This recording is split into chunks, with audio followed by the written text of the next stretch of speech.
So we're on the cusp of Nioh 3 finally being released, and I know that the community is kind of split between it. Some people think it's going to be a success. Some people think the open field aspect and the ninja stance and the samurai stance is going to make the game flop.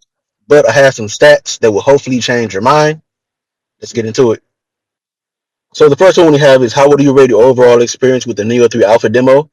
We have a 90% positive rating on it, 6.4 average, 2.7 negative. You have to keep in mind, this is just the alpha demo. So the full game, when it's fully released and they take all this information and they implement it into the game is going to be so much better. This is just a demo, and this demo is already ranking better than most full games that have already been released. So the next one is the difficulty. How would you rate the difficulty of the Neo 3 Alpha demo? The stats are a little more skewed on this one. 56 positive, well, just right. 12 easy. I say the easy are like the veterans, the diehards that do it all the time. Just right are people that are pretty decent at the game, but not necessarily excelling. And I personally believe that difficult, that 32%, are brand new players to the Neo series because Neo will humble you when it's your first go around. So next are how would you rate the graphics of the Neo 3 Alpha demo? 62% positive, which is good. I agree as well, but I also think that the graphics could be improved, especially after playing games like Lies of P and especially the first Berserker Kazan. I think that our expectations for good graphics have been immensely improved. We expect better graphics, and hopefully they take this information and they improve upon it before the full game is released. How would you rate the music and sound effects of Neo 3 Alpha demo? 85% positive, 13 average, 1% negative. So I don't think anybody expected the music quality to drop. Like I said, Neo 2 has a beautiful OST and just soundtrack. So I don't think anybody was expecting that quality to drop. If anything, we expect it to improve. And it looks like they've delivered on that. So we're going to have some banger music for those banger battles. Did you enjoy Samurai Style? We have 80% positive, 13 average, 6% negative. The positive is to be expected. Like I said, that is where Neo originated from, the samurai style. Average, I think that's more so because a lot of people are very interested in trying out the new ninja mechanic. And negative is because, like I said, if Neo is your first game and it's your first time playing Neo, the samurai style is going to be very difficult to get into. It takes a lot of practice. Did you enjoy ninja style? 80% positive, 11 average, 8% negative. So the positive, I said, it's a new mechanic. So I think a lot of people are just really going to enjoy the fluidity of the combat and just a new mechanic in general.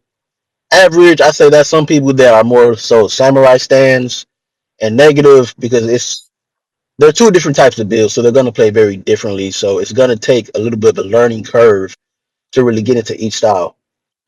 Did you enjoy the differences in switching between samurai and ninja styles?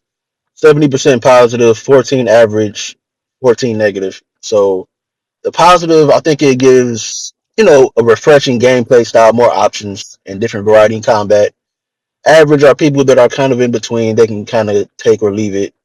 And negative is because it does change up some of the timing and some of the aspects of some of your original movements because you have to switch. So I think that's going to be a big part. How do you feel about Guardian Spirit skills? We have a 72 positive, 22 average, 4 negative. So in Neo 2, Guardian skills were used either by a talisman or if you were in your yokai shift, you could use that. So now the Guardian skills have, in my opinion, been improved to be more useful doing live action combat versus just scenario based.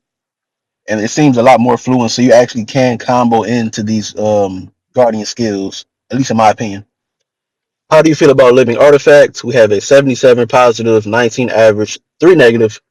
The positive, kind of expected. Like I said, it's living artifact. It's a mix between living weapon and your yokai shift. It's cool. The visuals are nice. The animation is good. You kind of feel the power emanating from it. Honestly, it kind of reminds me of like a Power Ranger transformation. So I do plan on saying it's morphing time at least once or twice during the transformation. So these are the impressions of the Neo 3 Alpha demo stages. We have 84 positive, 11 average, 3 negative. So most people know if you've been following Neo 3, but for those that don't know, Neo initially was mission based. Now they're going for something a little more open field.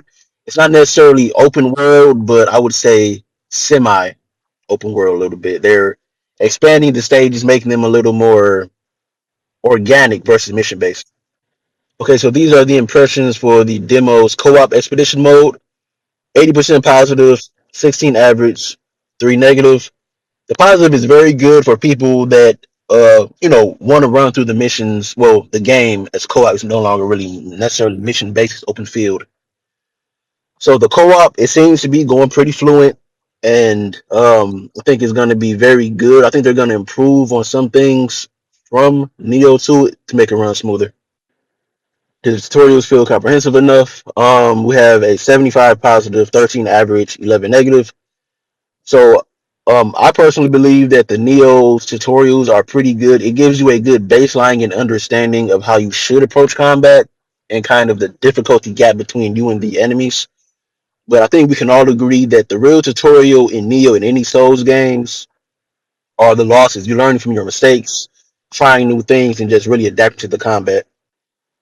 With the menus and screens easy to navigate. I'll be one of the first to admit that Neo can be a little overwhelming, especially your first go around with the menus and the blacksmith shop between what you want to sell, soul matching, especially like your gear and your loot management can be very overwhelming. I think it's going to be a little higher because we have ninja and samurai, so I think the loot management is going to be a little hectic, but hopefully they make it easier. So that's it. That's all the stats. But my point of making this video is just to show everybody, well, the doubters. I'm a Neo lover, so I am a little biased, but we have all these positive feedbacks from just the alpha demo. So when the full game is released, it's gonna be way better than most games that have completely gone through production, man. Neo 3, depending how they do it, I believe it could stand a chance of being game of the year. So I just showed you guys myself that all the positive feedback that we got from the alpha demo. Hopefully, if Team Ninja does it right, they take all the information and they properly implement it. Neo 3, the full game is going to be so much better than any of us possibly could have anticipated. There's a lot of games that come out that aren't even half as good as the alpha demo was. So Neo 3, the full game, is going to blow 2026 out of the water. I'm personally putting it in the pool for potential game of the year. So like I said, that's just my personal opinion and my thoughts. But as I said, the feedback is good. Everything's good. What's your opinion? Do you like the stats? Do you think they're skewed? Do you like living artifact or do you prefer living weapon? Do you prefer the yokai shift? What do you want them to change? Do you like the open field aspect of it, or do you want it to go back to that Neo 2 aspect and make it a little more organized? But I think it's going to be a great game. I think that they are starting off 2026 with a banger. But if you enjoyed the content, please like, comment, share, subscribe, share. Lock in.